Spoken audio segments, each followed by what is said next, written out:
This is TechCrunch. Spotify's latest update gives users more control over their listening experience. I'm Imran Sheikh, and your Thursday Daily Crunch starts now.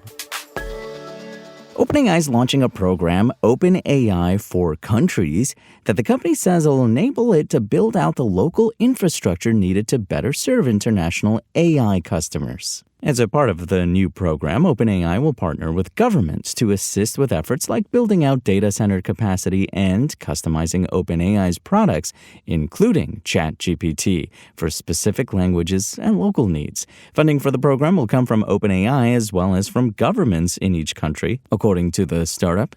The goal is to pursue 10 international projects to start, but OpenAI hasn't said where they'll be located yet. OpenAI said that it hopes to spread democratic AI. What that essentially means is that it wants to convince other countries to use Western AI models, OpenAI in particular, instead of Chinese competitors. Now, according to Bloomberg, OpenAI for Countries is meant to complement the company's AI data center push, Project Stargate, which is reportedly set to expand beyond the U.S. OpenAI for Countries may lean on Stargate infrastructure, for example, or perhaps even funding from Stargate investors. After hinting at a new AI-powered search experience during its recent earnings call, Netflix officially unveiled the feature at its tech and product event on Wednesday.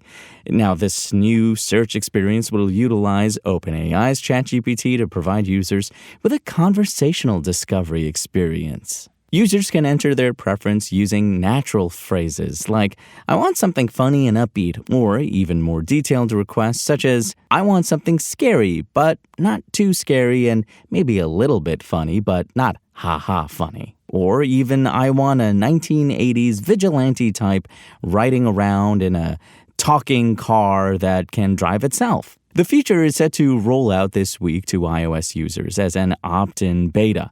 Other streaming competitors are also leveraging generative AI for search. For instance, Amazon has an AI voice search experience on Fire TVs that responds to open-ended inquiries about TV shows and movies.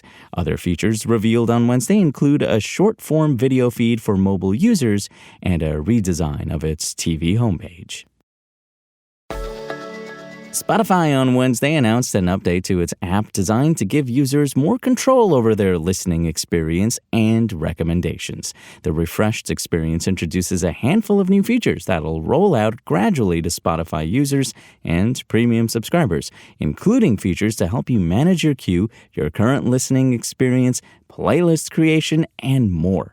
The changes help to balance out an app that often leans heavily on algorithmic recommendations to suggest and play music, and instead give users the power to shape what's played when and how often. Now, for premium users, Spotify's queue has been revamped. The new design provides easier access to controls like Shuffle, Smart Shuffle, Repeat, and Sleep Timer, the company says. Smart Shuffle and Autoplay can also be switched fully off from Spotify's settings, if preferred.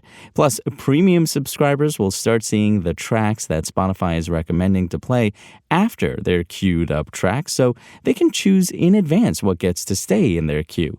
The company is also introducing features to improve the management of playlists on mobile. At the top of your playlists, you'll now find Add, Edit, and Sort buttons that allow you to add tracks, change the playlist's title or cover art, and organize the sequence of songs, respectively.